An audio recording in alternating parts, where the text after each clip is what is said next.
Wow, you are the media group. That's great.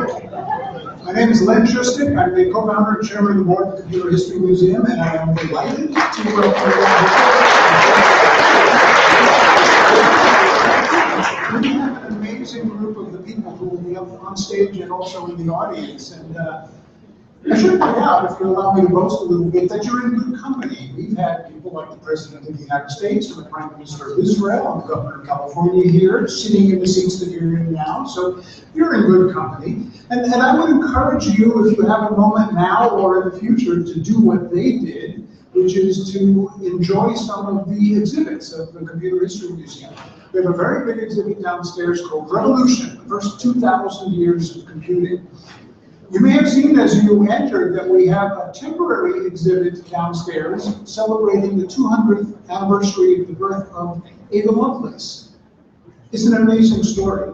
And by the way, museums are about stories. People think that museums are about objects. They're not really. We have plenty of objects. As the largest computer history museum in the world, we have about 100,000 of them. Most of them are in a warehouse over in Milpitas because we can't put them all on exhibit.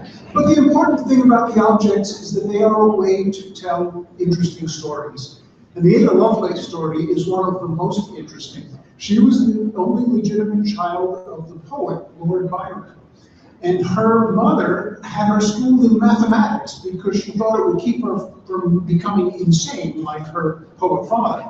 And she in fact became a mathematician in the days when women just didn't do that sort of thing.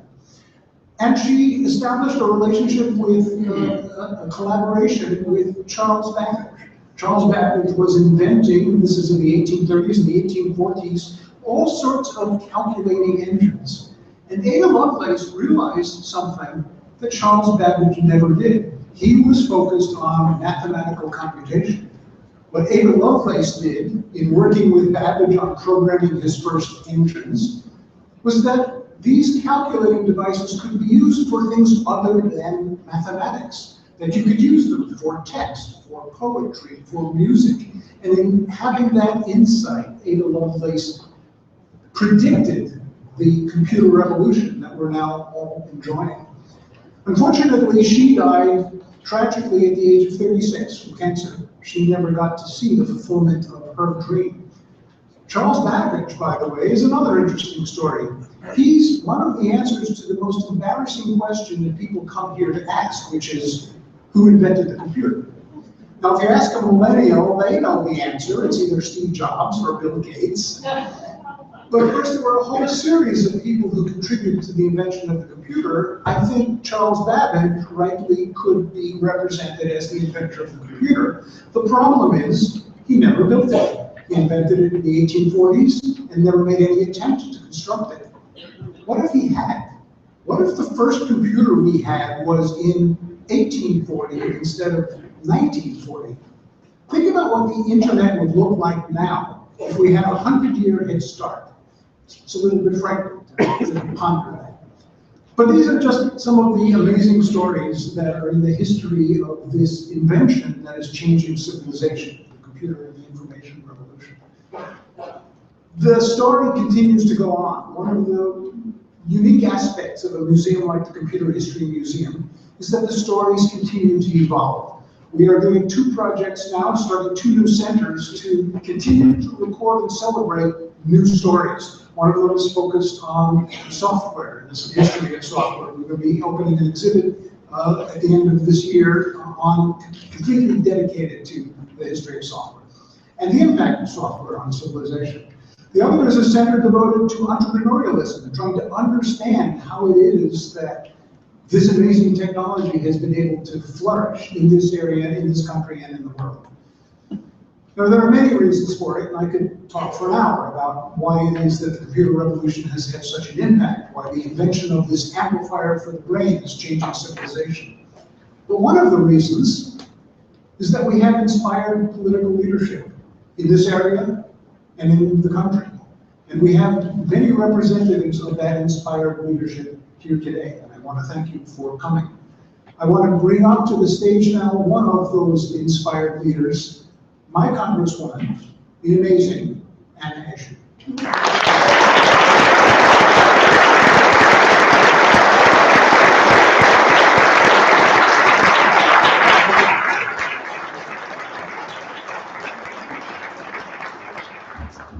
Well, good afternoon, everyone. It's wonderful to see all of you here, and I welcome you. Chairman Shostak, thank you so much. Not only for welcoming us so warmly and so informatively, but for everything that you and President Holler have done, and for the hospitality that you've extended to all of us. And I just want to add a little footnote here. There's a whole team of people that worked throughout the holidays to help shape today and bring it forward. So thank you to you, and for the work of the Computer History Museum. Its mission is to, as you said, is to tell the story of computing And it's such a fitting backdrop for today's gathering. So thank you to you and your entire team and the board, and bravo for what you have brought forward, and keep teaching, instructing with the stories and the symbols that are attached to those stories, so that each generation will appreciate what the previous generation launched for them. It's such a privilege to welcome the 76th Secretary of the Treasury to my congressional district and to our region, Jack Liu. He has come to the innovation capital of our country, Silicon Valley, and we welcome you with open arms, Mr. Secretary. We're really honored to be joined by our distinguished Democratic Leader Nancy Pelosi, and she's sitting in the front row.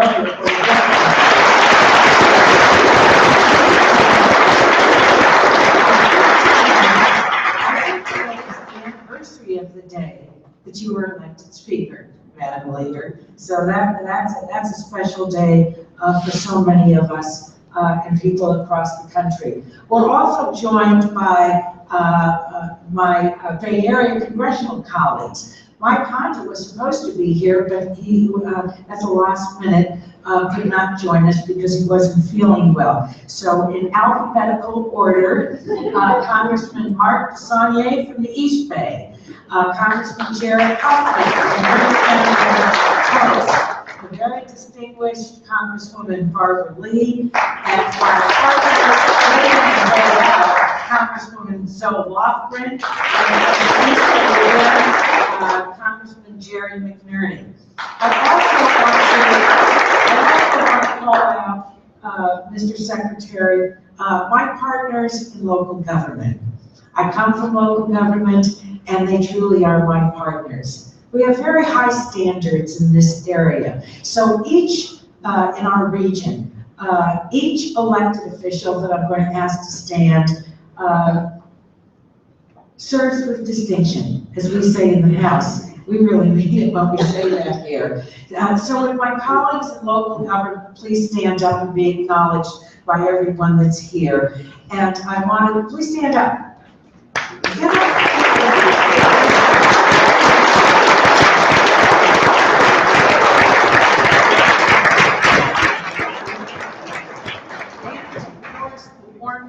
Welcome to everyone that's in this room. Today's conversation will offer insight, I think it will, into the everyday work of the Treasury Department and the important roles it plays in advancing innovation and economic growth in our country. It will also be an opportunity to hear from you, which is rather unique. Don't usually have an opportunity to ask a question or to be part of a conversation with the Secretary of the Treasury. And Mr. Secretary, this room is filled with thought leaders, and the thought leaders have advanced so much in our region for a long time. And they are policies that we believe will help propel America's economy in the 21st century. Congress's mission is to continue fostering economic growth and job creation. Those are essential pillars for us in our nation. Some of you will remember gathering at Stanford University. Carl is nodding. John Chambers was here earlier. When we gathered at Stanford University a decade ago for what was to be the first in a series of roundtables with private sector leaders, and the leader took that model across the country to meet with thought leaders across the country, whether it was the Northwest or the Southwest, the East, it went across the country. We listened, and then we acted by introducing the innovation agenda, a commitment to competitiveness to keep America #1. Over the past decade, we've made important progress with that effort. We opened new markets for American products. We enhanced opportunities for students by extending STEM education, and we established a new office to nurture innovation in energy research called ARPA-E. Everyone here knows what DARPA is. And so this was a brand new idea to bring that model to advance energy research in our country. Policies in the original innovation agenda also expanded the deployment of broadband, which is part of our national infrastructure. It helped increase solar electricity generation more than 20-fold, and it tripled electricity from wind. But our world continues to change, and so must we, because we have to shape our collective future. I think it's time that we in Washington launch another innovation agenda, this time 2.0. Now, the original pillars of that agenda remain a viable framework for us, whether it's sustained R&D initiatives, energy independence, and clean and sustainable alternatives. And look what's changed in a decade. It's nothing short of extraordinary. Increasing U.S. STEM graduates, but also allowing them to remain here in the United States to contribute to the U.S. economy. There is no one better to advance this cause than Democratic Leader Nancy Pelosi. She is the first woman in the history of our country to be elected Speaker of the House. Leader Pelosi has consistently fought for America's middle-class families. As Speaker, she oversaw passage of landmark legislation covering health care, economic recovery, clean energy, and much, much more.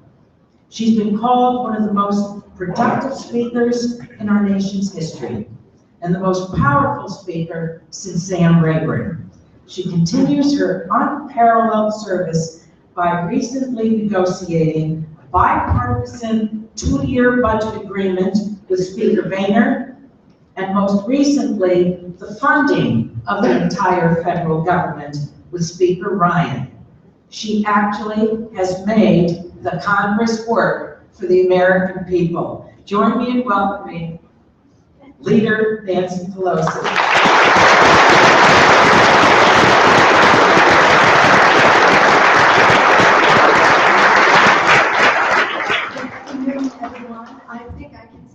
All of you when I say we're very eager to get on with the program and here to moderate a conversation with the great Secretary of the Treasury, Jack Lew. What an honor it is to join Congresswoman Eshoo in welcoming the Secretary to California, and Anna takes special pride in welcoming him to Silicon Valley, where it all began. When we did the innovation agenda, we started at Stanford University, went across the country. By the time we got to Boston and MIT and Harvard, they said, why didn't you start here? I said, well, because we began where it all began, in Silicon Valley.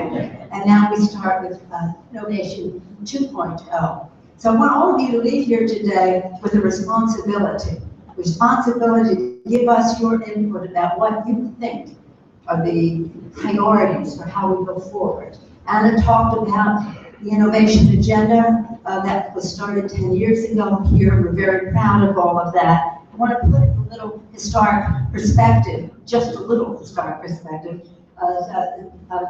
Our chairman of the board of the Reader History Museum said to start us off in a historical vein. Thank you, Chairman Shostak, for your leadership, and what a thrill it was to come in today and see Ada Lovelace's portrait there, celebrating the 200th anniversary of her birth, and again, once again, being regaled by her brilliance and her leadership and her pioneership. From a historical standpoint, our 1.0 innovation agenda of a few years ago sprang from President Kennedy's statement when we placed a man, when we were sending a man to the moon. So most of you aren't born yet. So you can read about the history books. For the rest of us, it was our youth. And when the president made this announcement that he was going to send a man to the moon and return safely within 10 years of that date, it seemed almost impossible. But what the president said that day when we announced it has been inspiration for the innovation agenda. He said, the vows of this nation can only be fulfilled if we are first, and therefore we intend to be first. Our leadership in science and in industry, our hopes for peace and security, our obligations to ourselves as well as others all require us to make this effort. And in that spirit, we go forward. One of Anna mentioned, referred to students here being able to stay. So Lofgren, Representative Silicon Valley as well on the Immigration Committee, a leader there. She was the chair of that committee, is top Democrat now, has been a real champion in all of this innovation agenda as well. Thank you so Lofgren for your leadership. I want to thank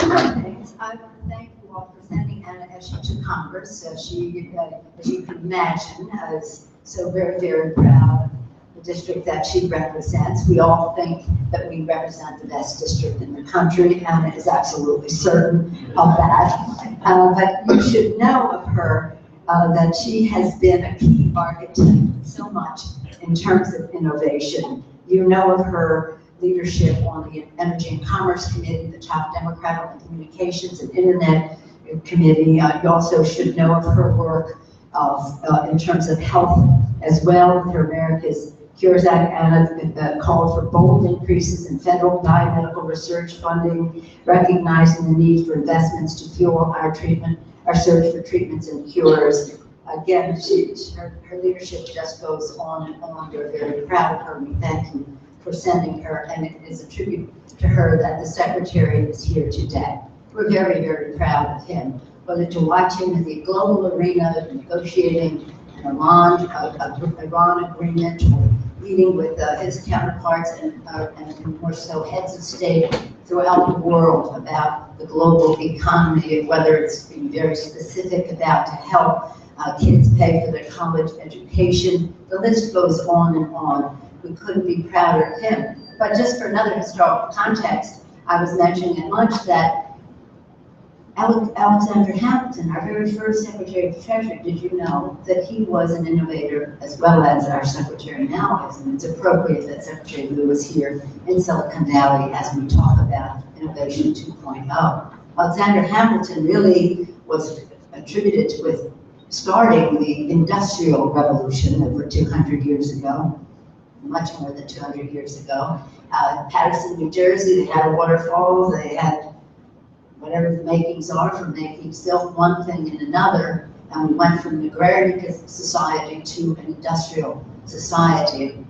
A long time after that, in 2 centuries, almost 2 centuries, we entered the technological revolution, and that keeps reinventing itself over and over again. So an appropriate time to have him here as we get ready for what they say. Carl and others keep saying to me, I ain't seen nothing yet when it comes to technology in the Valley. How appropriate that we have a secretary here. So I'm pleased to join Congresswoman Eshoo and my colleagues in welcoming him here, and all the other members of the official family of this region. Thank you for your presence, because this is all about public-private partnerships. It's about market opportunities. It's about attracting capital and talent. It's about just having everyone participate in the prosperity of our country. And you have a champion doing that in the Congress. And I now turn the podium back over to Congresswoman Anna Eshoo with great appreciation to all of you for sending her to the Congress. Thank you.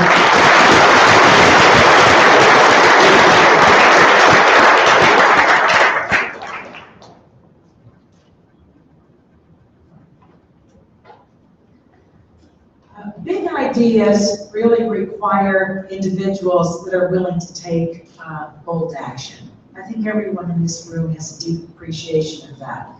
Our 76th Secretary of the Treasury is no stranger to bringing big ideas to fruition. He really is the embodiment of all that one needs to be an effective Secretary of the Treasury. He knows Congress. He knows finance. He knows budgets. He certainly knows the White House. From 1979 to 1987, Secretary Lew worked with House Speaker Tip O'Neill, where he was in charge of a very wide range of domestic and economic issues, from Medicare and the budget to tax, trade, and energy issues. That's a very broad and heavy portfolio. But imagine all of that experience that he possesses. He negotiated a bipartisan plan to extend solvency of Social Security. So there is more than one generation that is deeply grateful to him for that. That in and of itself is such an eloquent statement about him and his intelligence and his abilities. His time on Wall Street gave him a keen sense of the economic conditions that drive steady growth. Under his leadership as the director of the Office of Management and Budget, we call it OMB, in the Clinton administration, our national budget operated at a surplus for 3 consecutive years. And on top of that, he served as Chief of Staff to the President of the United States, President Obama. Please join me in welcoming our exceptional Secretary of the Treasury, Jack J.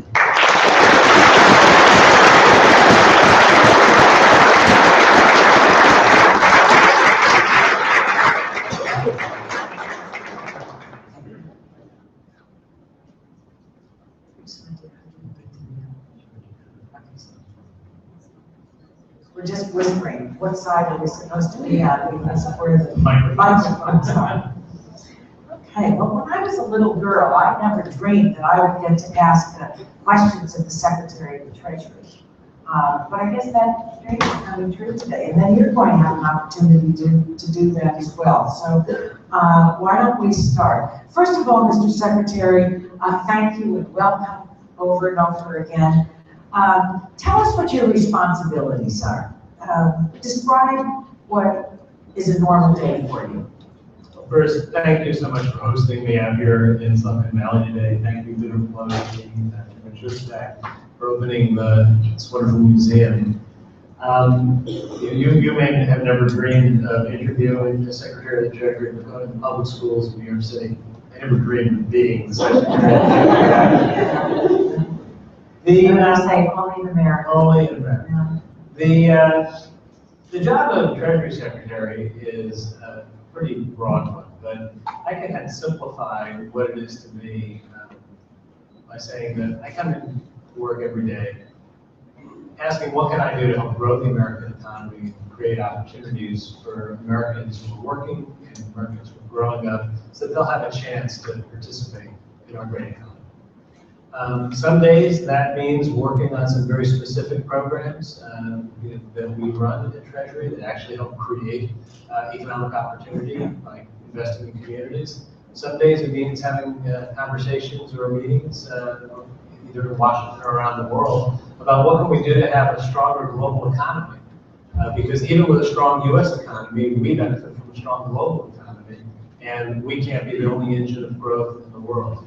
And increasingly, one of the jobs of Treasury Secretary is to worry about national security because we're responsible for our sanctions programs, economic sanctions programs. So it's very much a part of my day to worry about how do we stop ISIL from having the resources to commit atrocities. One of the questions that I want to. So it's a very broad range, but it all comes back to that core principle. How do we keep this economy moving and growing and making this country a place where people young and old can have a safe and secure future? So what would you like to accomplish as you cap out your this year, your last year as being secretary?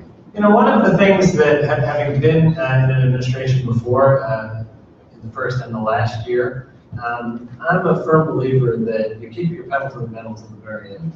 You don't take any week or month for granted.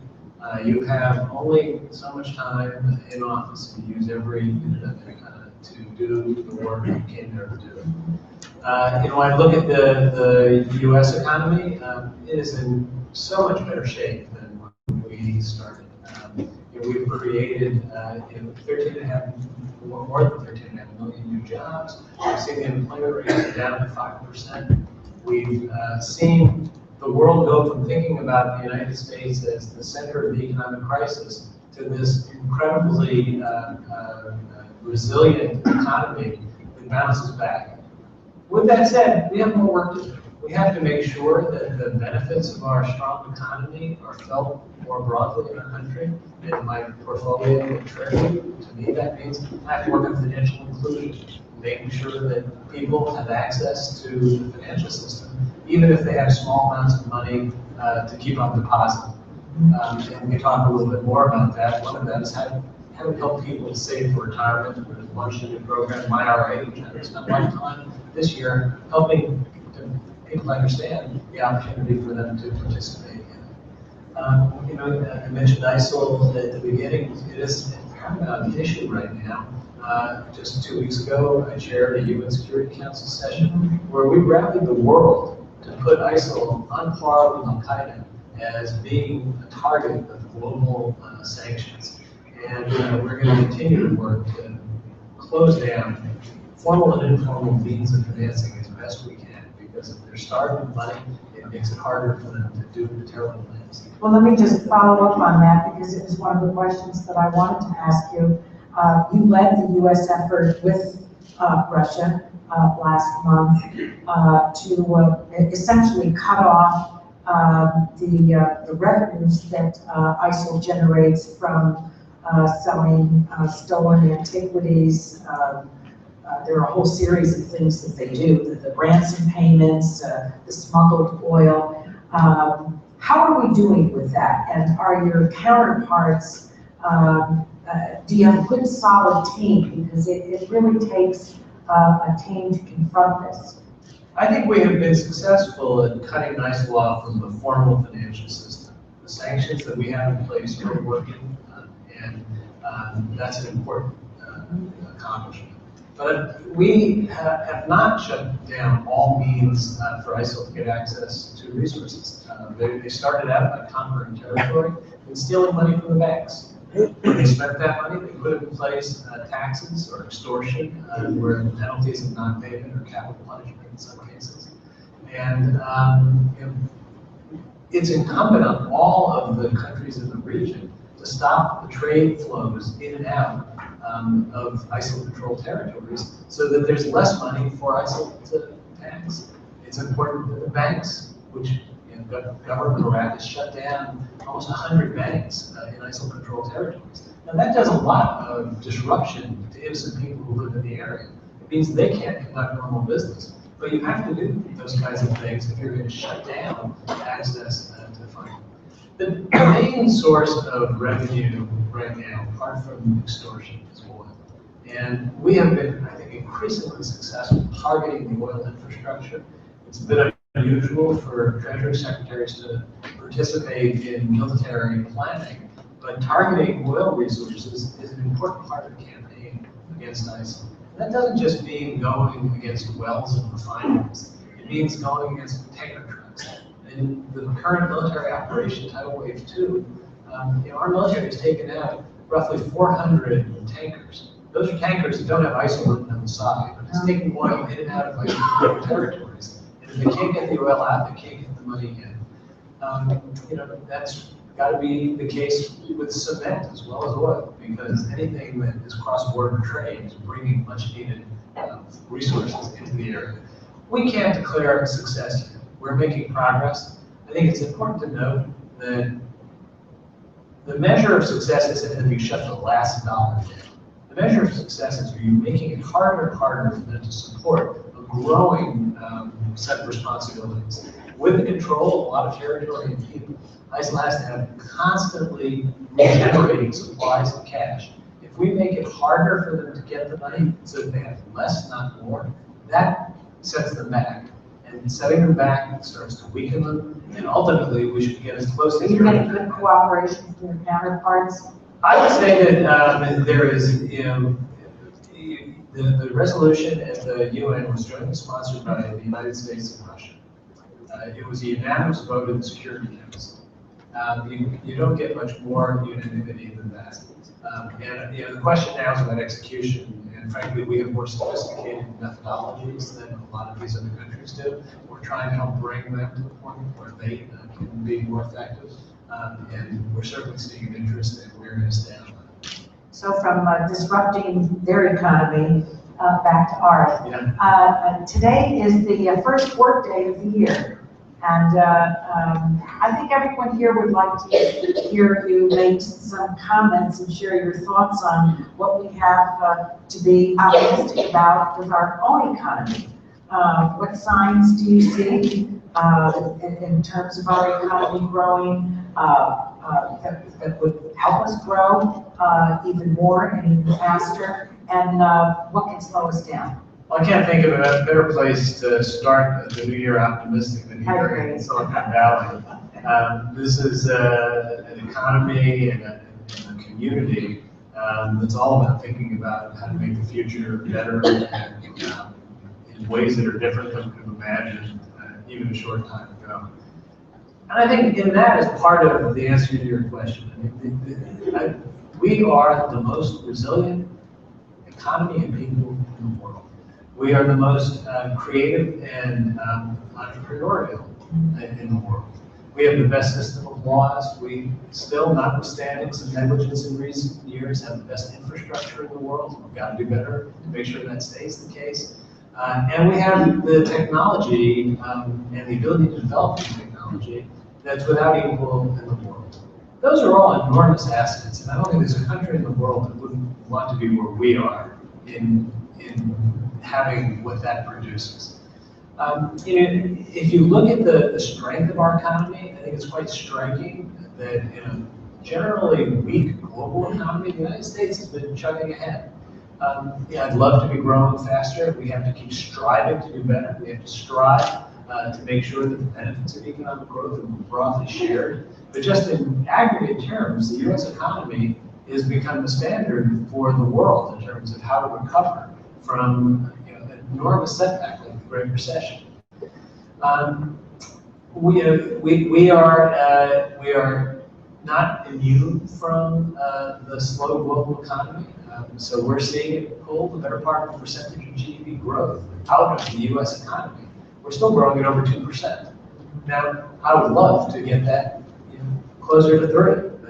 Everything we can do to move by a technical point means more jobs and more economic opportunity and a better future. So there's a lot of work to do.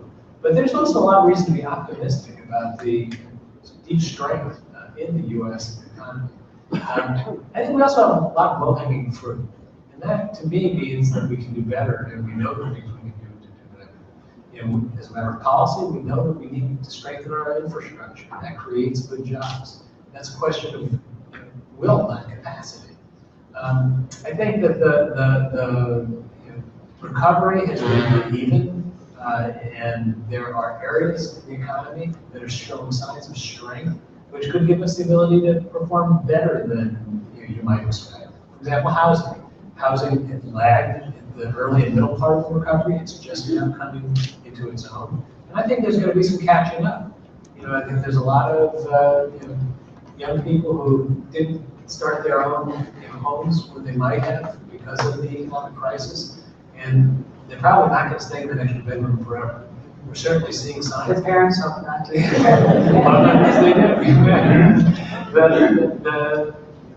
We're seeing household formation get back to more normal levels. We're still seeing very affordable housing. So I see a lot of things to be optimistic about. There's a lot of things to be worried about as well. We have an ever-widening gap, an income gap in our country, though. And I know that you're working very hard on the launch and the execution of the growth so that people can save. Those that don't have access to any kind of retirement funds where they work. But can you touch on both of those? Yeah. Explain that program, because I think it needs a lot more advertising. I think it's terrific. But also what you think can narrow that gap, which is very troubling in our country. It's not really about who and what we are. Constituents ask about it all the time. There's no easy answer, but there are some easy steps we can take. I mentioned infrastructure. From the founding of this nation, building infrastructure has been something people in my job have worried about. These canals over 200 years ago, airports, bridges, and President Lincoln built the Continental Railroad. Imagine during the during the Civil War. During the Civil War. We don't get to take a generation off investing in infrastructure because if we do, we'll fall behind. We've taken too many years off already. So we also know that the kinds of jobs that you create when you build infrastructure are good middle-class jobs. So that's a step we can take, and historically it's been the kind of step that has had bipartisan support. Hopefully, in the wake of some bipartisan work over the last year, we'll find a path to putting more resources into infrastructure and creating more good middle-class jobs, education and training. We have solutions. We have several million, 4 million jobs in this country that are open. And we have roughly the same number of people who don't have jobs, who, if they had the skills, could be matched up with the jobs. Now, that's a question of, do we do the right things in our schools, from high school, community college, four-year colleges, and beyond? And we have solutions to that, and we ought to be able to have bipartisan conversations about how to solve that problem. We also need to pay attention to the problems in our tax system. And the fact that we have still rules that let some people have enormous amounts of wealth that go virtually untaxed in this country. And those are the kinds of things that have easy, I wouldn't call them easy solutions. They're all hard, but they're knowable solutions. You asked about our retirement plan, my RA. Let me put it in the context of financial inclusion. One of the things that we have been focusing on is how do we connect people who have lower incomes and fewer means to the financial system. And why does that matter? It matters because if you don't have a financial history, you can't get a mortgage. If you don't have a financial history, you can't get a business loan. If you're not connected to the financial system, you don't have a chance to take the steps that lead to success. And financial inclusion matters to our economy overall, but it matters very much to opening doors of opportunity and to some of the equalizing of opportunity that you were asking about. There are things that we know we need to do in terms of financial education, starting in grade school and high school and going on. But the area that we've taken the step already to be able to do is retirement savings. Roughly a third of people in this country don't have any retirement savings. 1/3, roughly a third, yeah. And it's kind of scary because Social Security was never meant to be the thing that you could retire on alone. It was always thought of as part of a system with pensions and savings. Now, we know pensions are not what they used to be. There's fewer employers who are offering fixed benefit pension plans. So savings becomes more and more important. So there's so many millions of Americans who don't have any savings. We've got to do something about that. We ask ourselves, what are the obstacles? The obstacles are it's too complicated, it's too expensive, and in many cases too risky. So we created something that's simple and safe and is affordable. It lets people start accounts by just going to myra.gov, logging in, filling out a very simple form, and you can put away as little as you want, $5 a pay period, or part of your tax refund, make a bigger contribution. No limit, no minimum. No charges, no fees, no risk to the investment. The investment is in U.S. Treasury bills in a form that you obviously can buy through this account.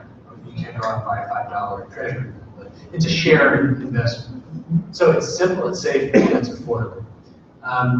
We think that it answers the question that prevent so many people from getting started. We also know that once you get started, watching your balance grow when what you're giving up is the equivalent of a couple of cups of coffee a pay period, gets you to do a little more, to stretch it a little bit. And there's every reason to believe that if people start saving early, even when it's hard, even when their incomes are relatively low, that when they start to make a little more money, they'll do a little bit more. And the number of people who have a secure financial future would just grow dramatically. So we're going to put a lot of effort into that over the coming year, getting it out, communicating to people, working with partners like Intuit to do it on a mass scale, and it's great this morning. And I think members of Congress, all of our caucus members, everyone should take this out on the road, do a town hall meeting on it so that people are aware of it. So we'll help you. How's that? Okay, well, we're going to get lots of accounts open. I just have two other, they're telling me to stop, but I'm not going to. Two quick questions, because I think that, because of their import. The Paris Climate Agreement has given us all a great deal of hope. It's nothing short of extraordinary. The investment that the administration made to prepare for the meeting and the policies that we adopted in our country certainly made the point with countries around the world. We're not just saying so, we are doing so. And it really is remarkable. And we celebrate, we thought we were going to get to Paris to be part of the summit, but some other things intervened, but the budget, that's right. And small big things that Leader Pelosi, isn't it extraordinary what she got done? Extraordinary.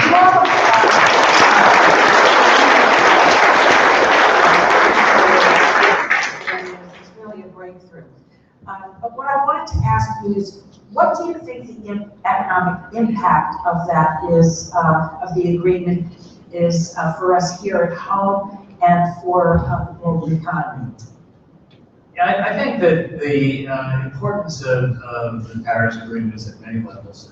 And obviously, it starts with preserving our environment and the health of billions of people around the world.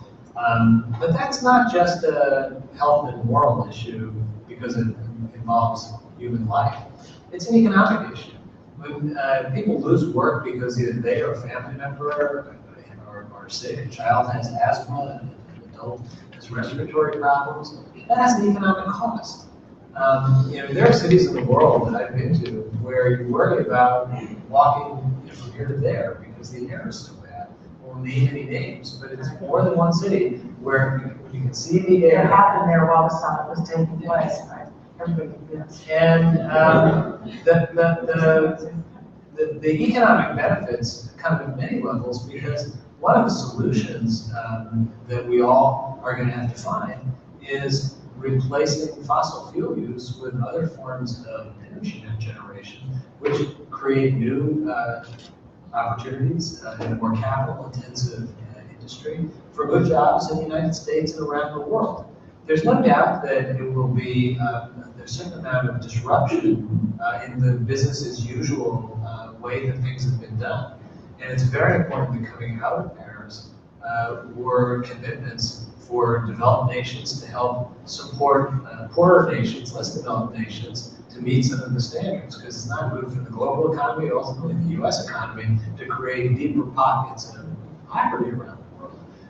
But I think coming out was a fair agreement that you allocated responsibilities in a way that reflects the capabilities of countries and the ability, but that's flexible so that it can evolve over time and countries can grow into roles as they develop.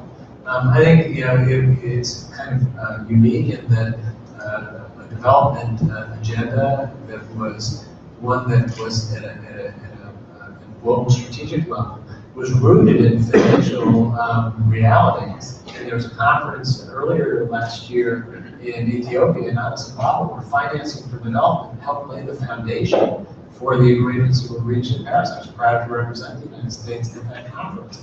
And it was built on the premise that it has to be a combination of public support in each country, of some global development support in terms of countries like the United States providing development assistance, and private investment.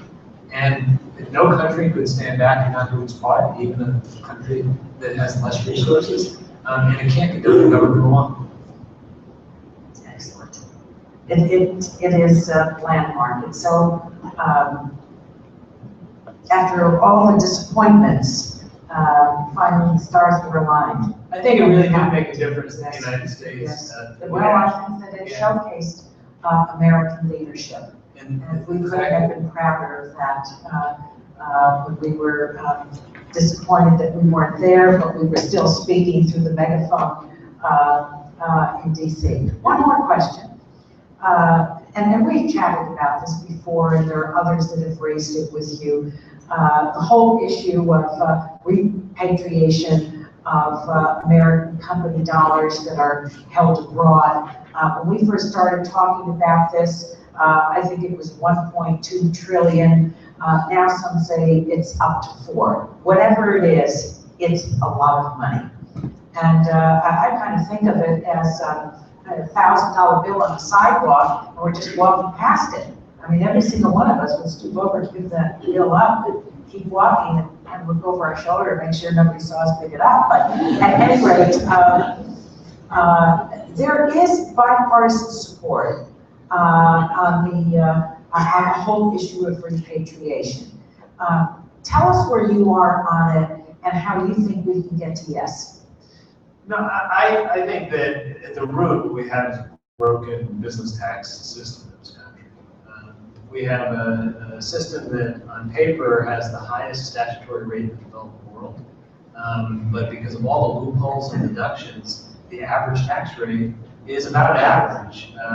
And because companies that are unable to take advantage of the loopholes and deductions are facing this very high statutory rate, it's driving them out of the United States. It's driving them to keep money out of the United States. It's driving them, in some cases, to invert and take a legal address outside of the United States. So at the core, what we need to do is fix a fundamentally broken business tax system. In the course of doing that, what we would be able to do is lower the statutory rate for corporations in general, but have a lower rate for foreign income. And by having that combination of policies and mandatory repatriation, I think it would be a very attractive outcome for most businesses that now feel that if they bring their money home, it's going to get taxed at 39%. Well, they're just not doing it. They're not doing it. I think the challenge to getting it done is politics. You can have a substantive conversation across party lines and have an overlap that's like 80% in terms of core principles, how to do it. But we haven't been able to get across the finish line because, frankly, of a lack of will to do business tax reform on its own without dealing with individual taxes at the same time. I think that there's not the same consensus on what to do on the individual side. It's wrong to defer business tax reform. And we had proposed a solution on business tax reform, which I think is still the basis for a bipartisan agreement, is to use the one-time revenue that comes from things like reforming our international business taxes to pay for a big investment in infrastructure and to solve 2 problems at once. Frankly, it's 2 problems that the business community considers at the highest level of priority. The only other issue that I've heard businesses talk about at the same kind of importance are immigration reform and research and development. So it's like half of the agenda that matters and so importantly to most businesses. I think it would also be good for our economy and good for creating middle-class jobs in this country. So I hope we can get through the political barrier to get this done.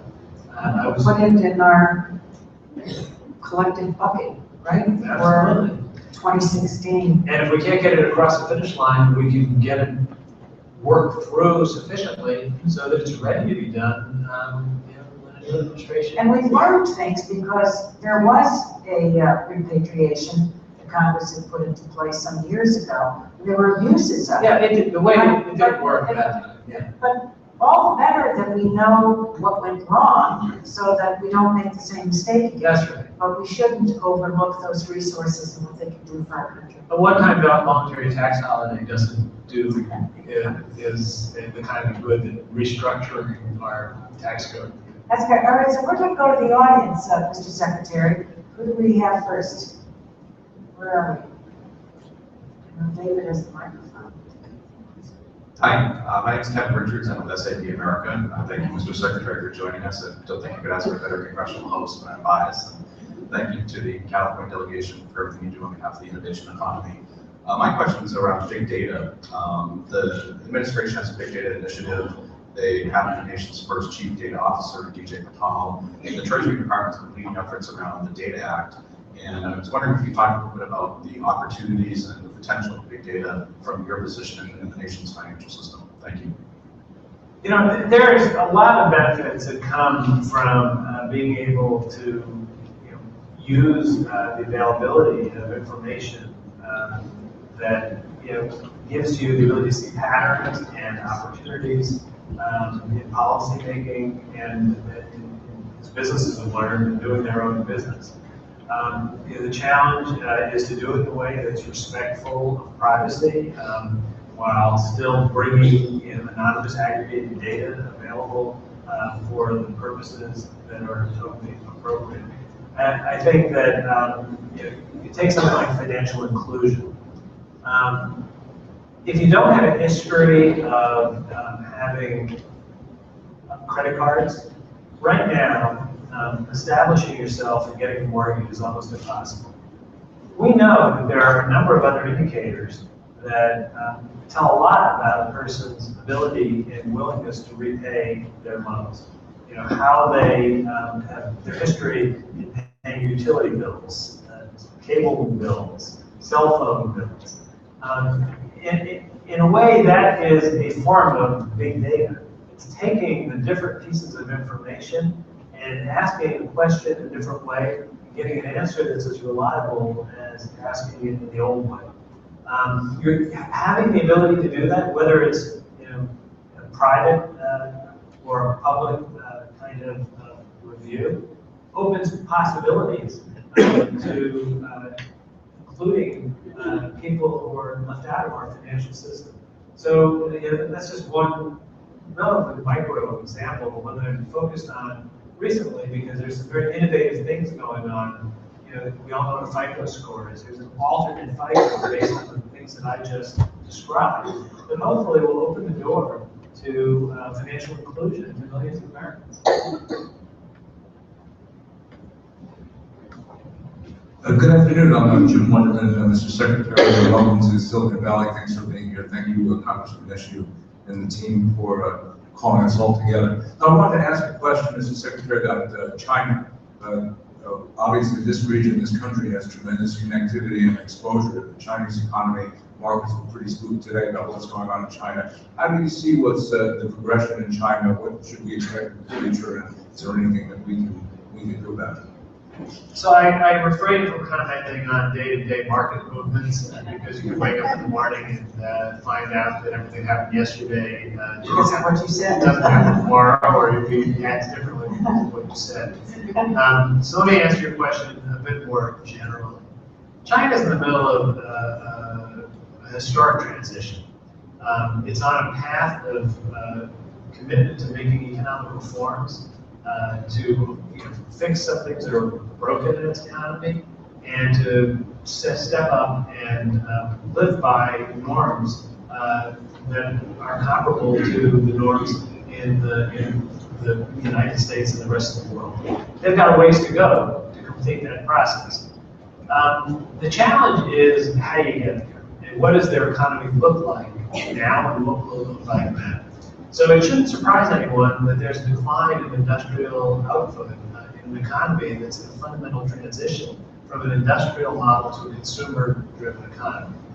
They're not yet in a consumer-driven economy. They're still heavily an industrial economy.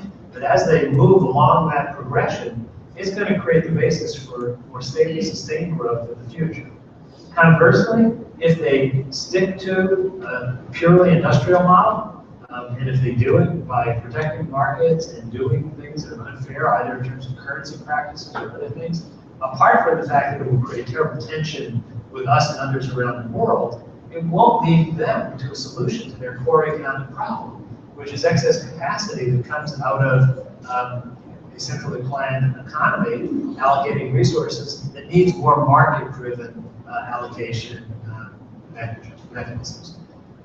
From my interactions with China's economic leaders and its political leaders, I think they understand what they have to do and where they have to go. I think that they have a lot of anxiety about getting from here to there because they worry about causing either social or political instability as much as they worry about the economic impact. I think we have to continue to be a kind of beacon saying this is what you have to do if you want to sit at the table and play by the rules that everyone plays by. But we also have to give them credit when they make moves that reflect the commitment to follow them. And you know, I think that in their recent fifth plenum, you know, when they can recognize that the more stable growth rate would average more 6.5% than over 7%, it was a reflection of reality, but it was taken as being a sign of slippage in the economy. I think we all have to not consider it slippage when the obvious is stated like that. And frankly, in order for them to get to sustainable growth, they will probably have to have some years below their target and some years above their target in order to get to an average that hits their target. We have time for one more question. Hi, my name is Mitchell Baker. I'm a co-founder of Mozilla, and I wanted to return, if I could, to the innovation economy in question, which is obviously important to us here. And in particular, the question, you know, innovation is really exciting until it happens to you and you're the one disrupted. And then the response, of course, is to protect yourself. And so at a large social scale, that is a protection of the status quo. And so my question is how you think about it, how we think about it, what we in Silicon Valley can actually do to encourage a true innovation economy. I think we're successful here because of many intangibles. And one of the core issues is the status quo already exists. So it's obviously an industry, it's got money, it's got access to our legislative bodies. What innovation represents is the unknown potential of the future.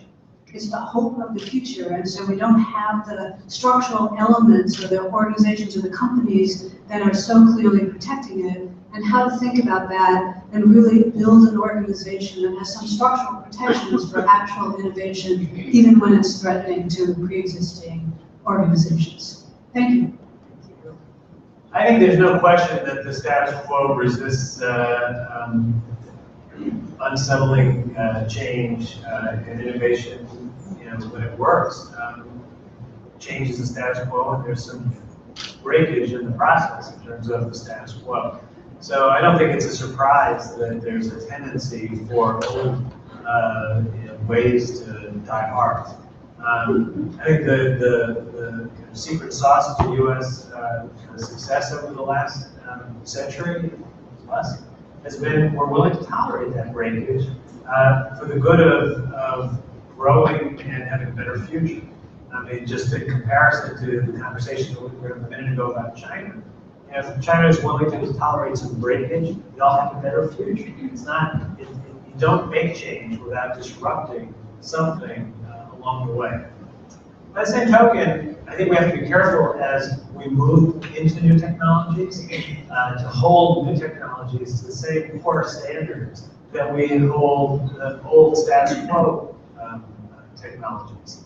And you know, issues like consumer protection matter just as much regardless of the medium that you're transacting through or the information technology system that you're communicating over. And I think we have to not be technophobic, not put new barriers in the way of things that are different because they're different. But we also can't treat things as if they are fine if in fact they expose potential consumer practices that would be undermining to core values. You know, this is a dynamic process. And it's one that, by asking the questions, we can't ever put ourselves in a place where what we're saying is we need to stay the way it is because we're afraid of change. But we can't be afraid to ask the kinds of questions about how to do it the right way. Lovely way to express it. I don't like goodbyes and closings, but they have to happen. And today has been I think an extraordinary day for so many of us here in the Valley, Mr. Secretary. Thanks to you, thanks to our leader, thanks to all of you. What I'm struck by is that we're never going to, I shouldn't say never, we're not going to sustain what our achievements are and move forward unless we work together collaboratively. It's up to all of us. It's not just the two of us that are sitting here. It's all of you and what you represent. And the leader offered a magnificent quote of President Kennedy's about why it was so essential for America to be number one, not just to claim that post, but what we could do with that leadership, not only for the American people, but for people around the globe, because we are the essential nation. And there's no question in my mind about it. So I want to share with you something that he said about going to the moon. And I think that when he spoke about being number one was during that time frame as well. He said, we need to go to the moon in this decade and do the other things, not because they are easy, but because they are hard. Because that goal will serve to organize and measure the best of our energies and skills, because that challenge is one that we are willing to accept, one we are unwilling to postpone, and one which we intend to win. You make America part of winning in the most important and broad ways, Mr. Secretary. And I think that we would all agree that he is a worthy successor of the first Secretary of the Treasury, Alexander Hamilton. So thank you for trusting.